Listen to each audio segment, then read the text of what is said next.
여러분, 우리가 살면서 아프고 힘들 때가 참 많죠. 누구나 상처가 있습니다. 그렇죠? 상처 안 받는 사람은 한 명도 없어요. 힘들지 않은 사람은 한 명도 없어요. 누구나 아프고 누구나 힘들고 누구나 상처를 받습니다.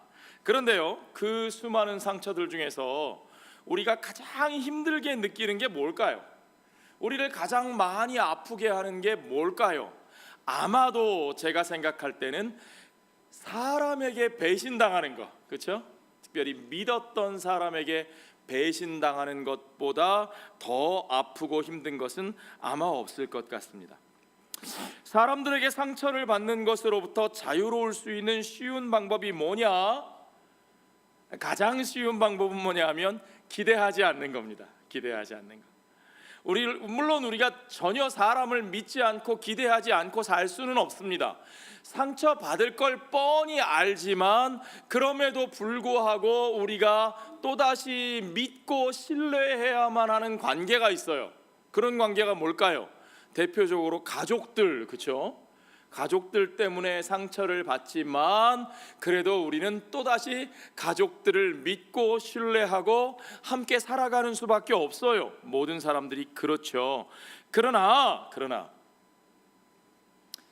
시저가 그런 말을 했다 그러죠. 죽을 때 브루투스 너마저도, 브루투스 너마저도. 이게 사실 역사에 나오는 얘기는 아니고요. 셰익스피어가 그의 희곡 줄리어스 시저에서 이 드라마로 쓰면서 넣은 대사예요. 브루투스 너마저도. 자기가 믿었던 신복 브루투스가 그 배신한 암살단의 우두머리인 것을 알고 시저가 하는 얘기. 이건 어쨌든 그래도 믿을 만한 사람이었으니까, 그 사람이, 아니 믿을 수밖에 없는 사람이었으니까, 믿었던 신복에게 당하는 배신이니까 어쩔 수 없다고 치더라도, 문제는요, 우리가 믿을 가치가 없는 것, 헛된 것들을 믿고 기대하다가 상처를 받는다는 거예요. 그게 뭐냐? 우리가 믿지 말아야 할 헛된 것이 뭐냐? 군중이에요. 군중, 무리들, 여론, 사람들의 어떤 유행과 여론과 흐름에 대해서 어떤 분들은 거기에 너무 많은 기대를 하고 어떤 분들은 거기에 너무 많이 신경을 써서 그것에 휩쓸려서 이리 가고 저리 가다가 결국은 그들에게 속는 거죠. 사람들이 이렇게 말했으니까, 사람들이 이렇게 할 것 같으니까, 사람들이 나를 떠받들어 주니까 이제 뭐가 될 거야 하다가 상처를 받는 거예요. 왜 특별히 더 상처를 많이 받는 사람이 있느냐? 이 믿을 근거가 없는 것들을 자꾸 믿는데 왜 믿게 되느냐? 자기 마음속에 허영심이 있어서 그래요.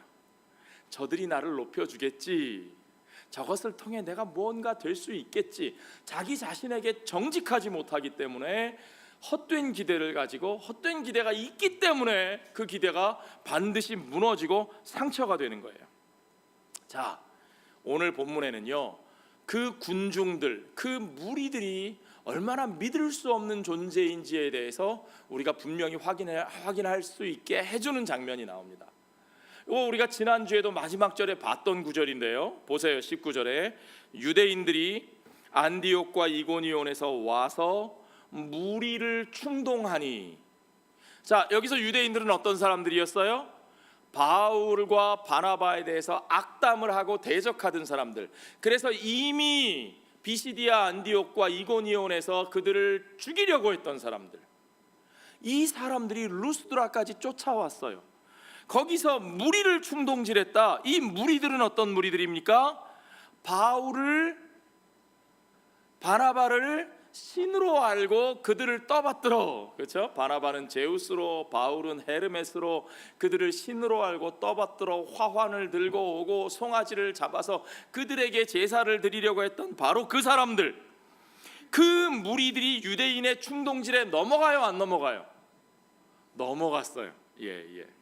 이 무리가 그 충동질에 넘어가서 그들이 돌로 치니, 그들이 바울을 돌로 쳐서, 누가 돌로 쳤다고요? 유대인들이 쳤어요? 아니요. 이 무리들이 유대인들의 충동질에 넘어간 군중들이 바울을 돌로 쳐서 죽은 줄로 알고 시외로 성 밖으로 끌어다가 내쳤다, 갖다 버렸다 이거예요. 여러분, 이게 군중들이에요. 군중들은 충동질에 넘어갑니다. 군중들은 진리를 따라 움직이지 않습니다. 누가는 이것을 이미 예수님에 대하여 군중들이 했던 일을 묘사하면서 확인시켜 주었고, 이제 그 예수님이 주신 사명을 감당하는 예수님의 제자들에게도 군중들은 역시 똑같은 존재로 행한다는 것을 우리에게 분명하게 다시 확인시켜 주고 있어요. 그러니까 여러분, 진리를 따르는 사람들은 군중들에게 휩쓸리지 않는 겁니다. 군중들에게 내 마음을 빼앗기지 않아야 하는 겁니다.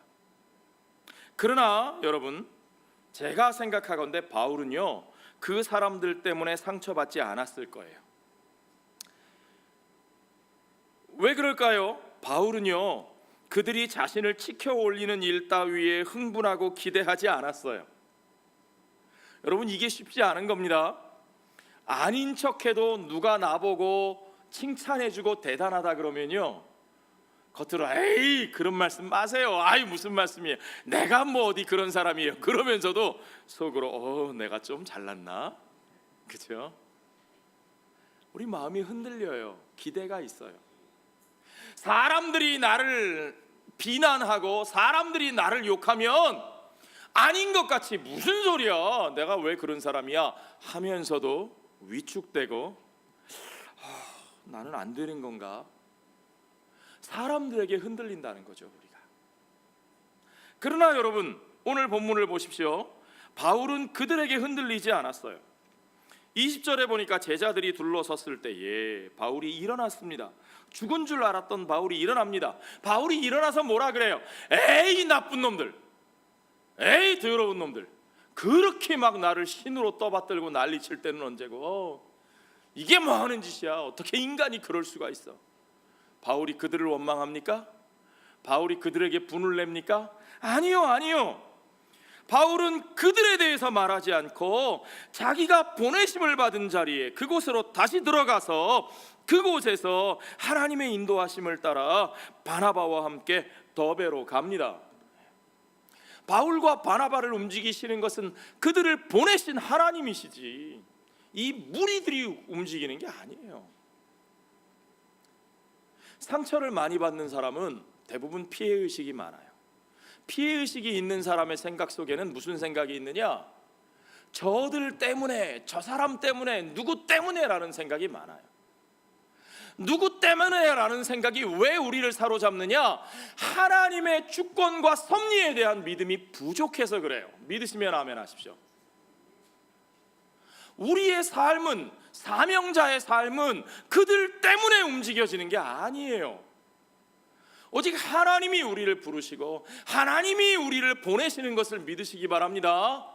오직 하나님이 우리를 움직이시는 것을 여러분 믿으시기 바랍니다. 하나님이 하시는 일이에요. 그걸 알면 그들 때문에 라고 생각할 필요가 없어요. 자, 바울은 그들이 치켜 끌어올리는 것에 마음 뺏기지 않았습니다.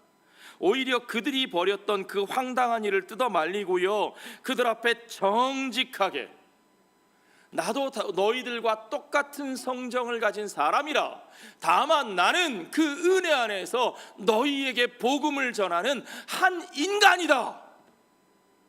하나님 앞에서 내가 누구인지 그와 똑같은 모습으로, 하나님 앞에 내가 서 있을 때의 모습과 똑같은 모습으로 그들 앞에 정직하게 서는 거예요. 이게 중요한 거예요. 내가 하나님 앞에 정직하게 서 있으면 내가 그 사람들 앞에서도 정직하게 서게 되는 겁니다. 아멘. 왜 내가 그 사람들 앞에 정직하게 서지 못하느냐? 하나님 앞에 정직하게 서지 못해서 그래요. 바울은 그들 앞에 정직하게 섰습니다. 그랬기 때문에 그들의 기대에도 흔들리지 않았고, 그랬으므로 그들의 배신에도 상처받지 않는 겁니다.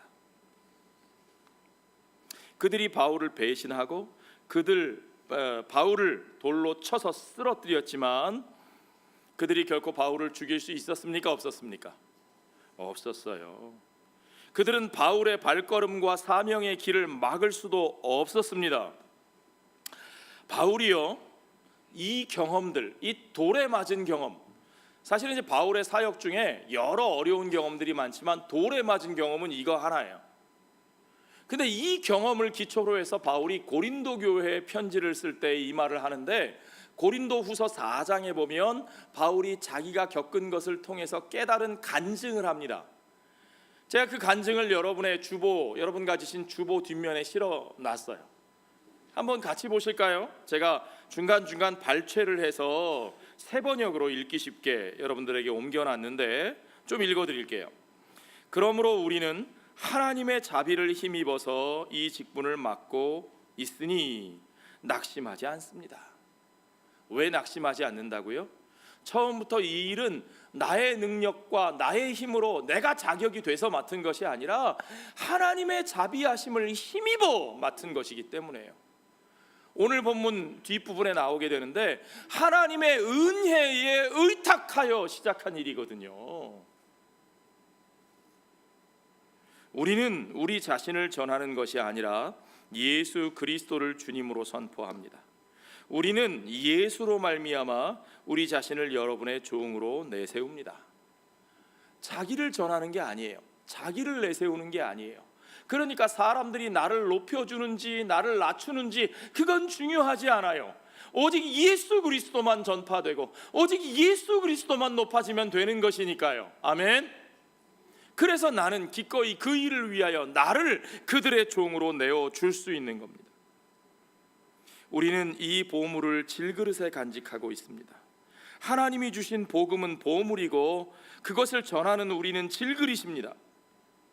이 엄청난 능력은 하나님에게서 나는 것이지 우리에게서 나는 것이 아닙니다. 우리는 사방으로 죄어들어도 움츠러들지 않으며 답답한 일을 당해도 낙심하지 않으며 박해를 당해도 버림받지 않으며 거꾸러뜨림을 당해도 망하지 않습니다. 믿으시면 아멘 하십시오. 여러분, 하나님의 사명을 따라 움직이는 사람도요 사방에서 죄어드는 압력이 있습니다. 압박이 있어요, 없어요? 있어요. 그러나 그 압박을 받을지언정 우리가 그것 때문에 움츠러들지 않습니다. 모든 일이 다 당장 잘 된다고요? 아니요. 답답한 상황들이 있습니다. 얼마나 속이 답답한지 몰라요. 그 답답한 일을 당하지만 그러나 낙심하지 않습니다. 우리가 박해를 당할 수 있습니다. 아니, 틀림없이 당합니다. 그러나 그럼에도 불구하고 우리는 버림받지 않습니다. 그 사람들은 바울이 죽은 줄 알고 바울의 시신을 내다 버려도 하나님은 그 사명자를 버리지 아니하시는 것을 믿으시기 바랍니다. 우리가 그 일을 당하다가 쓰러지지 않습니까? 천만에요. 우리도 연약한 사람인데요. 우리도 쓰러집니다. 그죠? 무슨 우리가 오뚜기예요? 쓰러져요. 우리가 거꾸러짐을 당합니다. 그러나 거꾸러뜨림을 당하더라도 우리는 망하지 않습니다. 아멘. J.B. 필립스라고 하는 성경학자가 이 신약 성경을, 구약은 안 했고 신약만 아주 편안한 읽기 쉬운 현대어로 번역한 게 있어요. 거기 보면 바로 이 고린도후서 4장 6절의 후반부를 이렇게 표현합니다. We may be knocked down. 우리는 아마도 넘어질 겁니다. But we are never knocked out. knock out. 우리는 넘어질 것이지만 그러나 우리는 KO 되지 않습니다. knock out이 뭐예요? KO예요. 이니셜로. 그죠? 우리는 KO 패하지 않습니다. 우리는 지지 않습니다. 아멘. 왜냐하면 하나님이 우리를 버리지 않으실 거거든요. 그들은 죽은 줄 알고 우리를 내다버리지만 하나님은 우리를 버리지 아니하시는 분이시고 그러므로 우리는 결코 죽지 않습니다. 죽은 줄 알고 성 밖에 내다버려졌던 바울은 그를 둘러싼 제자들 앞에서 다시 일어섰습니다. 그리고 다시 그 도시로 들어갔다가 바나바와 함께 또 다른 사역지 더베로 떠납니다. 그 사역은 keep going, 계속되는 거예요. 우리의 삶이 계속되는 한 우리의 선교의 여정은, 우리의 사명의 길은 계속되는 겁니다. 그들은 결코 하나님이 쓰시는 사명자의 발걸음을 멈추게 할 수 없습니다. 우리에게 실망하게 하고 우리에게 상처를 주고 우리를 배신하는 그 사람들은 They can never stop. 그들이 결코 우리의 발걸음을 멈추게 할 수 없습니다. 믿으시면 아멘 하십시오. 자, 여러분, 오늘이 바울의 제1차 선교 여행 마지막 장면을 우리가 봅니다. 그들이 그렇게 돌에 맞고 죽을 뻔했다가 루스드라에서 더베로 옮겼어요. 더베에 가서 21절에 보니까 복음을 그 성에서 전하여 많은 사람을 제자로 삼고 루스드라와 이고니온과 안디옥으로 어떻게 했다고요? 돌아갔대요. 이게 얼마나 황당해요. 루스드라에서 돌에 맞고 죽을 뻔하다가 살아나가지고는 더베에 갔더니 더베에서는 열매가 맺혀요. 사람들이 믿고 제자가 되고 너무너무 감사한데, 그 더베에서 사실은 더 동쪽으로 가면요, 바울이 태어난 다소라고 하는 곳이 나오고, 다소에서 조금만 더 동남쪽으로 가면 그들이 출발했던 안디옥, 시리아 안디옥으로 다시 돌아가게 돼 있어요. 그게 더 빠른 길이에요. 그런데 바울이 어떻게 했다고요? 더베에서 다시 어디로? 루스드라로. 이게 도대체, 저 같으면 뜯어 말렸을 것 같아요. 22절에 보세요. 제자들의 마음을 굳게 하여 이 믿음에 머물러 있으라 권하고. 루스드라에 가서 한 일이 나와요. 왜 바울이 루스드라로 돌아갔는지, 왜 이고니온과 안디옥으로 돌아갔는지, 왜 왔던 길을 다시 거슬러서 그렇게 가는지, 그 이유가 나오는데, 우선 바울은 그곳에서 얻은 제자들의 마음을 굳게 하여 뭐라고 권면합니까? 이 믿음에 머물러 있으라. 너희가 믿음에 머물러 있으라. 이제 하나님의 교회로 세워진 너희들은 믿음에 머물러 있어라. 다른 어떤 것 붙들지 말고, 사람 붙들지 말고, 유력한 어떤 자의 영향력이나 힘을 붙들지 말고, 돈 있는 자를 붙들지 말고, 혈통 좋은 자를 붙들지 말고, 너희가 자랑스러워하는 어떤 전통을 붙들지 말고, 그것을 내세우지 말고, 너희는 오직 믿음에 머물러 있어라. 여러분, 우리가 믿음에서 벗어나면 그때부터 벌써 복음이 흔들리고 그것이 하나님의 교회를 무너지게 하는 거예요. 중요한 건 우리가 믿음에 머물러 있으라는 겁니다. 또 우리가 하나님의 나라에 들어가려면 많은 환난을 겪어야 할 것이라. 그들은 처음부터 바울이 겪은 환난을 보았습니다. 사람들이 벌떼같이 일어나가지고 바울에게 돌을 던지고 바울이 힘없이 거기에 쓰러지는 것을 보았습니다. 그래서 그들은 두려워할 수 있습니다. 바울은 그들에게 말합니다. 아니야, 괜찮아. 이게 당연한 거야. 우리가 하나님 나라에 들어가려면, 우리가 하나님 나라의 백성으로 살려면 우리가 많은 환난을 당하는 것은 너무 당연한 거야. 여러분, 생각해 보십시오. 우리가 이 땅에서 사는데 하나님 나라에 속한 사람으로 삽니다. 로마에 가면 무슨 법을 따라야 돼요? 로마 법을 따라야죠. 그런데 이 땅에서 살면서 이 땅의 법을 안 따르고 어디의 법을 따라요? 하나님 나라의 법을 따라요. 그러니까 사람들이 우리를 좋아하겠어요? 사람들이 우리를 그냥 두겠어요? 아니요, 그럴 리가 없죠. 사람들이 그냥 우리를 다 좋아하기만 하고 사람들이 우리를 그냥 아무렇지도 않게 내버려 두기만 한다면, 우리가 그렇게 편안하게만 산다면 그건 무슨 문제가 있는 거예요? 우리가 전혀 하나님 나라 백성 같이 살지 않는다는 뜻이에요. 우리가 하나님 나라에 들어가려면, 우리가 하나님 나라에 속한 사람으로 살려면 우리가 이 땅에서 많은 환난을 당하는 것은 너무 당연한 겁니다. 그리스도인이, 교회가 이 땅에서 사는 동안에 환난을 당하는 것은 너무 당연한 일인 것을 여러분 믿으시기 바랍니다. 이런 말에 쉽게 아멘이 안 되시죠?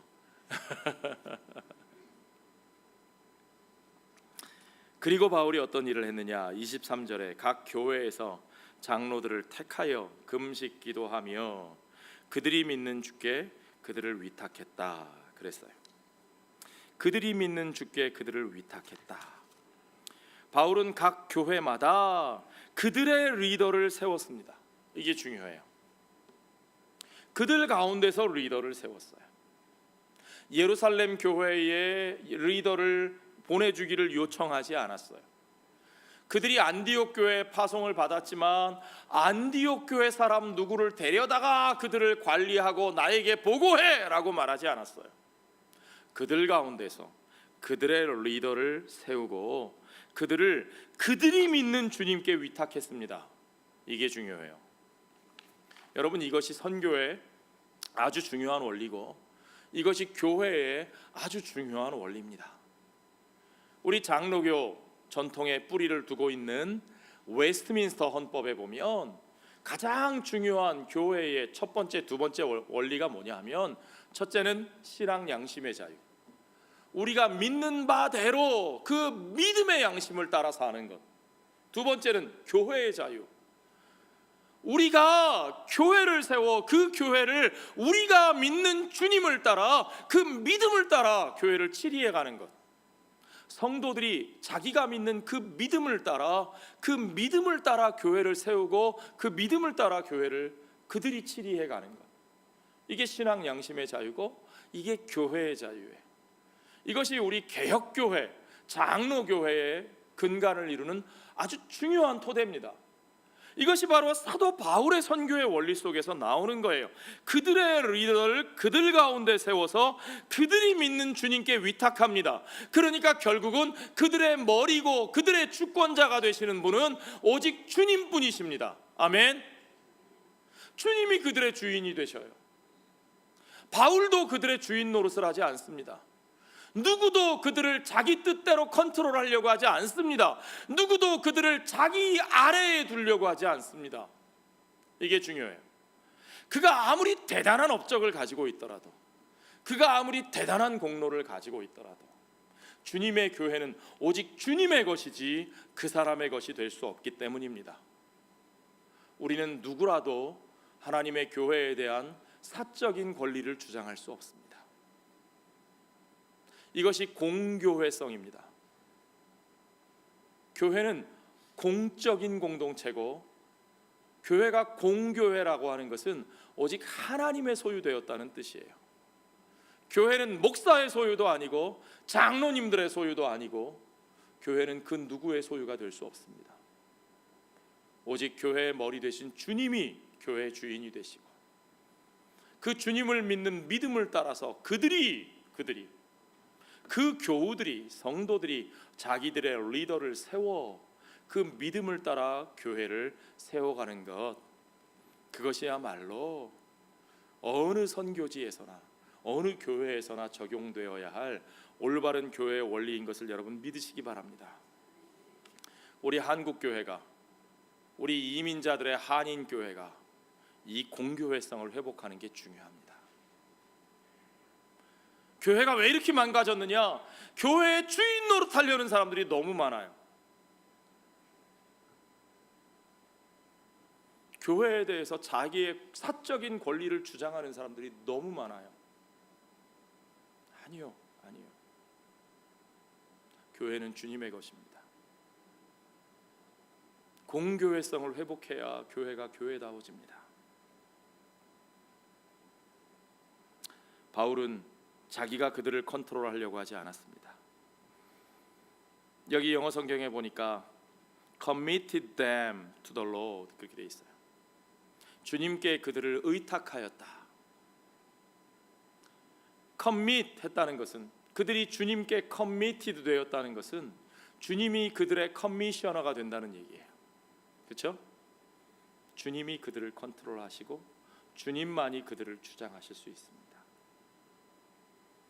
자, 그렇게 루스드라와 이고니온과 안디옥으로 다시 가서 정말 목숨 걸고 간 거예요. 죽을 뻔했던 곳에 다시 가는. 여러분, 상처에 붙들려 있는 사람은 그 상처받았던 자리로 다시 돌아가지 않습니다. 못 가요. 두려워서 피해요. 그러나 바울은 그곳으로 돌아가서 그곳에서 하나님의 교회를 복음으로 바로 세우고 복음의 원리로 바로 세우고, 여러분 이게 복음의 원리예요. 이건 장로교 정치에만 적용되는 것이 아니라 원리가 아니라 이것이 복음의 원리예요. 복음 전한 자가 자기의 권리를 주장하여 복음 받은 자를 자기 아래 두고 주장하는 것은 복음의 원리가 아니고, 오직 복음의 원리는 그 은혜의 원리를 따라 주님께 그 모든 것들을 의탁하는 것, 그게 복음의 원리죠. 그래서 그들과 우리 사이에 차별이 없음을 선포하고 그들과 우리가 하나님 앞에 동등한 하나님의 백성임을 받아들이는 것, 이게 복음의 원리죠. 그렇게 복음의 원리를 따라 교회를 세우고 그들에게 믿음 안에 머물러 있어라 권유하고, 그리고 이제 바울은 비시디아 안디옥에서 그 산지를 넘어서 다시 밤빌리아로, 버가가 어떤 곳이에요? 여러분 기억나십니까? 이 버가에서 막 이제 터키 본토에 대한, 아시아 본토에 대한 사역을 시작하려고 하는데 채 시작되기도 전에 무슨 일이 벌어져요? 마가 요한이 그들의 대열을 이탈하는 거죠. 그러니까 얼마나 아프고 힘들었겠어요. 중요한 사역자 한 사람이 사역이 시작되기도 전에 이탈해버려요. 여러분, 오늘날 우리 교회에서도 그런 일이 있으면 얼마나 힘들겠어요. 믿었던 사람인데, 역할이 큰 사람인데.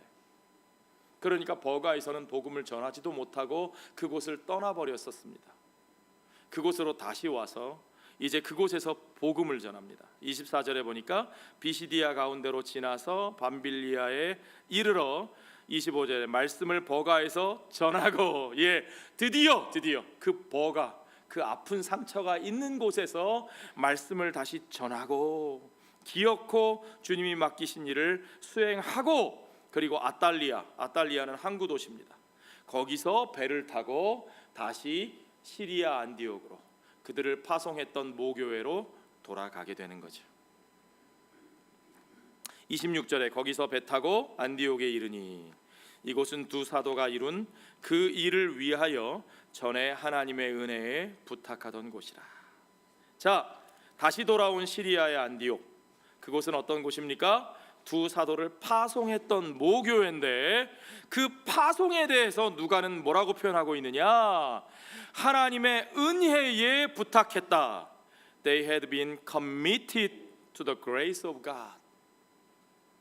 그들 자신도 그들이 교회를 세울 때 committed to the God, committed to God, committed to the grace of God, 하나님의 은혜에 그들을 의탁했다 했던 그대로 사실은 자신들도 they had been committed to the grace of God, 하나님의 은혜에 부탁하심을 입어 파송되었다, 그거예요. 이게 얼마나 기가 막힙니까, 여러분? 그들의 여정은 their spiritual journey, their missional journey, 그들의 선교의 여정은 그들의 능력에 힘입어 시작된 것도 아니고 그들에게 충분히 대해주는 선교 자금으로 시작된 것도 아니고, 그것은 오직 하나님의 은혜에 맡겨진 발걸음이었던 것을 여러분 믿으시기 바랍니다. 그들의 발걸음뿐만 아니라 우리 삶의 모든 여정도 마찬가지입니다. 우리 삶의 그 모든 발걸음은 다 하나님의 은혜에 맡겨진 발걸음인 것을 여러분 믿으십니까? 우리의 능력의 많고 적음에 달린 것이 아닙니다. 자금이 얼마나 여유 있느냐 그렇지 못하냐에 달린 것이 아닙니다. 사람들이 나를 어떻게 대하느냐에 달린 것이 아닙니다. 우리 삶의 그 모든 과정이 온전히 열매 맺느냐 그렇지 않느냐는 오직 하나님의 은혜에 맡겨진 발걸음인 것을 여러분 믿으시기 바랍니다. 사도들은 그 발걸음마다 가는 곳마다 만나는 사람들마다 바로 그것을 확인했습니다. 사도행전 11장 23절에 보면 바나바가 안디옥에 처음 왔을 때 그 안디옥의 이방인들에게 하나님의 은혜가 임하는 것을, 그것을 보고 그것을 기뻐하였다 그랬어요. 그것을 보고 기뻐하면서 아무 자격이 없는 사람들에게, 이제까지 함께 할 수조차 없었던 그 사람들에게, 그들에게 하나님이 은혜를 선물로 부어주시는 것을 보면서 It's not fair 한 것이 아니라 그것을 보고 기뻐하면서 와, 하나님 감사합니다, 주의 이 은혜의 역사가 저들에게도 이루어지는군요. 그것을 기뻐하고 받아들이면서 그들에게 주와 함께 머물러 있으라 라고 권면했던 바로 그 은혜의 사람 바나바, 그가 이 은혜를 깨닫고 이 은혜를 전파하면서 은혜로 그 일을 감당한 거예요. 여러분, 이게 복음이에요. 13장 43절에 보니까 비시디아 안디옥에서요, 그죠? 회당의 모임이 끝난 다음에 유대인과 유대교에 입교한 경건한 사람들이 많이 바울과 바나바를 따라오는데, 이때 그 두 사도가 그들에게 뭐라고 말하느냐? 너희 이제부터 우리들을 잘 따라와야 돼. 우리가 이 귀중한 것을 너희에게 줬으니까 너희는 다른 데 보지 말고 우리만 따라와야 돼. 그런 것이 아니라 뭐라 그랬어요? 하나님의 은혜 가운데 있으라. To continue in the grace of God. 오직 하나님의 은혜 안에 머물러 있으라. 그들이 이렇게 은혜의 메시지를 전할 수 있었던 것은요, 애초부터 그들의 발걸음이 누구에게 부탁되어졌어요? 하나님의 은혜에 부탁되어진 것이었기 때문입니다. 이제 그들이 그렇게 자기들을 파송한 교회, 그들의 발걸음을 하나님의 은혜에 부탁했던 그곳에 돌아와서 그들이 보고합니다. 선교 보고하는 거죠. 27절에 보세요. 그들이 이르러 교회를 다 모아 하나님이 함께 행하신 모든 일과 이방인들에게 믿음의 문을 여신 것을 보고하고 그랬어요. 뭘 보고했다고요? 두 가지. 그들의 선교 보고 내용이 두 가지예요. 하나는 이 모든 일은 누가 행하신 것이다? 하나님이 행하신 것이다. 예. 하나님이 우리를 통해서 행하신 것이다. 우리를 통해서, 그러니까 우리가 하나님께 쓰임 받긴 했지만 결국은 누가 하신 것이다? 하나님이 하신 것이다. 하나님의 은혜로 이룬 것이다. God had done through them. 하나님이 하신 것이다. 우리가 항상 이것을 잊지 말고 이것을 드러내야 합니다. 내가 한 게 아니에요. 내가 이만큼 해서, 아니요. 하나님이 하신 거예요. 우리 인생의 마지막에 이것만 정직하게 고백할 수 있으면 됩니다. 그러면 그 모든 상처도 피해의식도 그 모든 억울함도 우리가 다 떨쳐낼 수 있는 것을 믿으시기 바랍니다. 그 다음으로 그들이 고백한 것, 하나님이 이방인들에게 무엇을 여셨다? 믿음의 문을 여셨다. 하나님이 이방인들에게 개종의 문을 여셨다? 아니요. 하나님이 이방인들에게 할례받게 하셨다? 아니요. 하나님이 이방인들에게 유대인이 되는 길을 열어주셨다? 아니요. 하나님이 오직 그들에게 믿음의 문을 열어주셨다. He had opened the door of faith to the Gentiles. A door of faith. 믿음의 문을 열어주셨다. 바로 이것을 로마서 3장 30절에서 바울은 이렇게 표현합니다. 할례자도 믿음으로 말미암아, 또한 무할례자도 무엇으로 말미암아? 믿음으로 말미암아. 이 영어 번역에는 that same faith 그랬어요. 똑같은 믿음으로 말미암아. 무슨 믿음의 퀄리티가 다른 게 아니에요. 똑같은 믿음으로 말미암아. 의롭다 하실 하나님은 한 분이시라. Since there is only one God who will justify the circumcised by faith. 할례 받은 자도 믿음으로 말미암아. The uncircumcised through that same faith. 할례 받지 않은 자들도 같은 믿음으로 말미암아. 그러므로 그들에게는 다른 조건이 없고, 그들에게는 다른 요구 사항이 없고, 그들에게는 다른 지위가 없고, 오직 똑같이 하나님의 은혜로 말미암아 신실하신 예수 그리스도 안에서 우리에게 이루어 주신, 우리에게 선물로 주신 하나님의 그 은혜로 말미암아 그 은혜로 우리를 부르시는 그 은혜 앞에 믿음으로 그것을 받아들일 때 그들은 똑같이 하나님 앞에 서서 오직 동등한 하나님의 권속으로, 하나님의 백성으로, 하나님의 시민으로, 하나님의 자녀로 서는 것을 믿으시기 바랍니다. 그 은혜 안에 차별이 없음을 믿으시기 바랍니다. 물론 아무나 구원받는 건 아닙니다. 하나님의 이 은혜 안에 그리스도의 신실하심 안에서 우리에게 선포되어진 하나님의 은혜를 믿음으로 받아들이는 자들에게 주시는 선물이고, 그러나 그 믿음으로 받아들이지 아니하고 그 은혜를 거부하는 자들, 그들이 할례 받은 자들이든 할례 받지 못한 자들이든 하나님의 이 은혜의 역사를 거부하는 자들은 바울은 그들은 멸망당할 자들이라 말하고 있습니다. 중요한 것은 할례자에게나 할례 받지 못한 자에게나 차별이 없다는 거죠.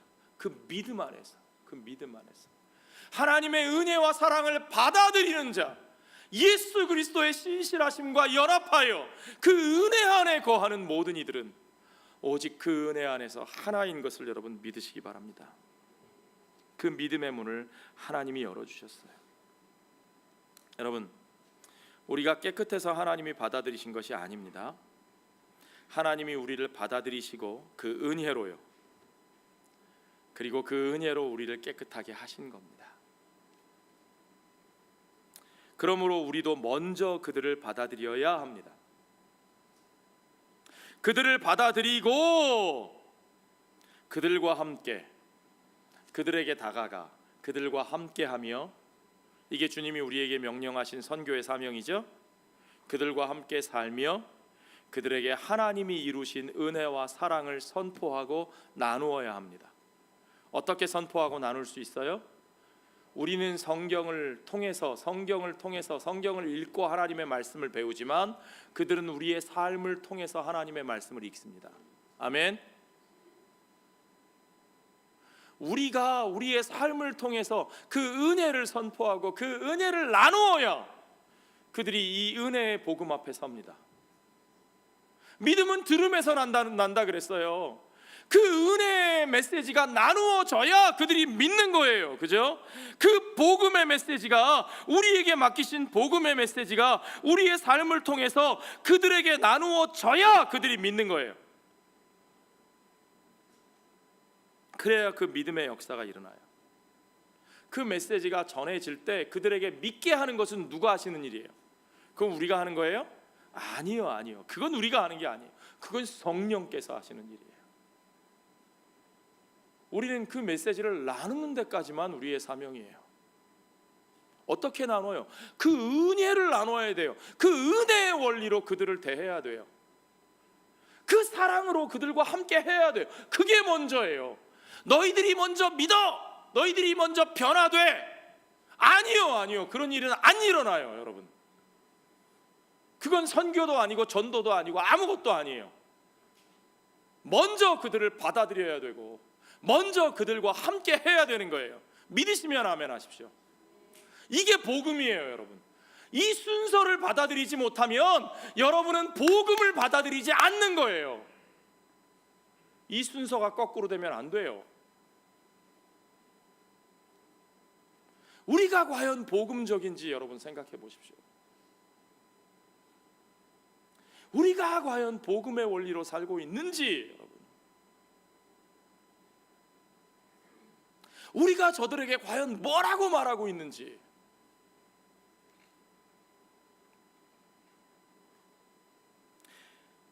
그 믿음의 역사를 성령님께서 그들 안에 일으켜 주시고 그들이 은혜 안에 들어올 때 그 은혜가 그들을 변화시키는 거예요.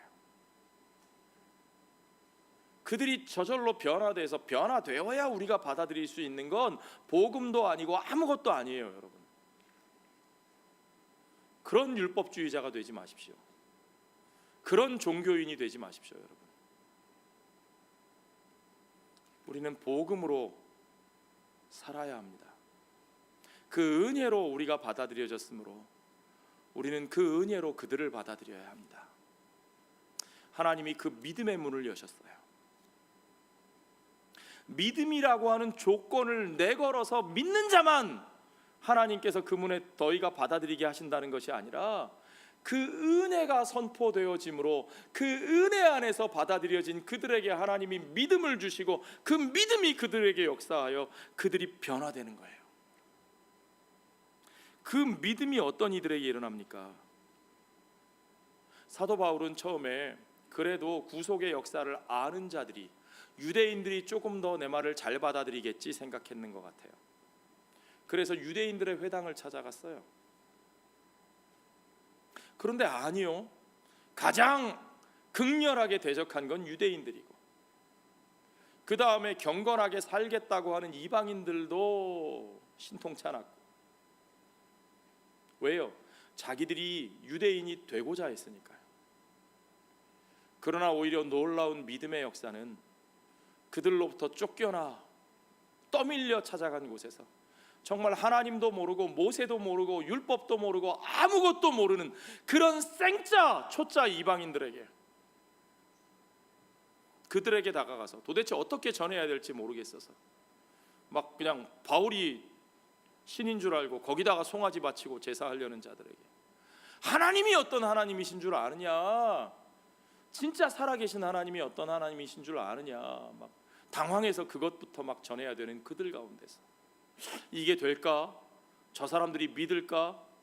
저 사람들이 예수를 알까? 아니요. 그러나 그들에게 복음이 전해지고 그들과 함께 했을 때 그들 가운데 믿음의 역사가 일어난 것을 믿으시기 바랍니다. 하나님은 그들 가운데 유대인의 회당을 세우지 않으셨어요. 예수 그리스도의 교회를 세우셨어요.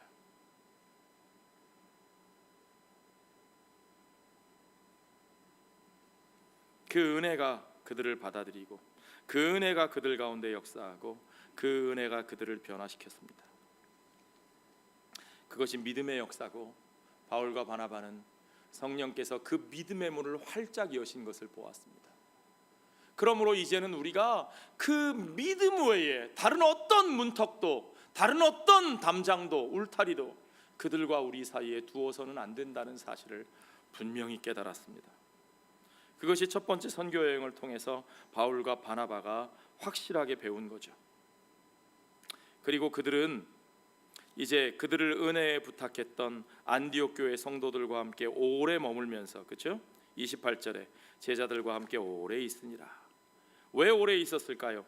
그들에게 바로 이 사실을, 하나님이 그 믿음의 문을 온 세상의 모든 이방인들에게 활짝 열어놓으셨다는 그 사실을, 그러므로 하나님의 교회된 우리가 이제는 더 이상 그들에게 유대인이 되기를 요구하지 아니하고 그들에게 우리와 같아지기를 요구하는 어떤 조건을 내걸지 아니하고 그들보다 우리가 우월하다고 하는 어떠한 교만도 다 내려놓고 오직 그 믿음의 문을 활짝 여신 성령과 함께 두려움을 떨쳐내고 그들에게 찾아가 이제는 그 모든 이방인들에게 우리가 활짝 열린 마음으로 찾아가 그들과 함께 이 화평의 복음을 나누고 이 하나됨의 복음을 나누고 그들과 하나 되기를 주저하지 말고 그들과 함께 살기를 주저하지 말고 그들 안에 오직 우리 주 예수 그리스도의 은혜의 복음을 나누는 우리들이 되어야 한다고, 그 놀라운 역사를 보고하였다고 저는 믿습니다. 그들이 이렇게 그 메시지를 나누는 가운데 그들 가운데 참 어려운 일이 생기죠. 그 이야기가 15장에 나옵니다. 서로 다른 의견, 서로 다른 생각들. 그러나 교회가 복음 안에서 그것을 어떻게 극복하고 이 복음의 순수성을 지켜내는지 우리가 그것을 앞으로 보게 돼요. 저는 교회의 역사상 우리가 이제 다음부터 읽을 사도행전 15장에 나오는 이 예루살렘 총회의 결정이 교회의 역사상 복음을 지켜낸 가장 중요한 결정이라고 생각합니다. 오늘 우리들이 그 복음을, 그 은혜를 어떻게 믿고 어떻게 받아들이고 그리고 어떻게 나누고 있는지, 온전히 이 하나님의 은혜 앞에서 이 믿음의 문을 활짝 모든 이들에게 열어주신 우리 하나님 앞에서 우리 자신을 돌아보고 그 복음의 본질로, 그 복음의 가치로 돌아가는 저와 여러분, 우리들의 교회, 또한 우리 조국교회와 우리 모든 이민교회들이 되시기를 주의 이름으로 축원합니다. 기도하겠습니다. 아버지 하나님 감사합니다. 하나님께서 열어두신 그 믿음의 문을 온 이방인들 가운데, 온 민족 가운데, 모든 사람들 가운데 활짝 열어 그들에게 찾아가는 우리들이 되게 하여 주시옵소서. 하나님이 문을 열어두셨는데 그곳에 또다시 어떤 문턱을 두려고 하고 그곳에 어떤 빗장을 걸어 잠그려고 하는 어리석은 일들이 우리 안에 있지 않게 하여 주시고, 온전히 이 은혜의 복음, 이 화해의 복음 안에서 온전히 그들과 함께하기를 두려워하지 않고 그들에게 이 은혜를 나누며 이 사랑을 함께하며 우리의 삶으로 복음의 참된 메시지를 증거하여 그들 가운데 성령의 역사로 말미암아 믿음의 역사가 일어나는 것을 보는 우리들의 삶, 선교적인 교회 공동체가 되게 하여 주시옵소서. 모든 것을 주께 감사드리며 예수님 거룩하신 이름 받들어 기도하옵나이다.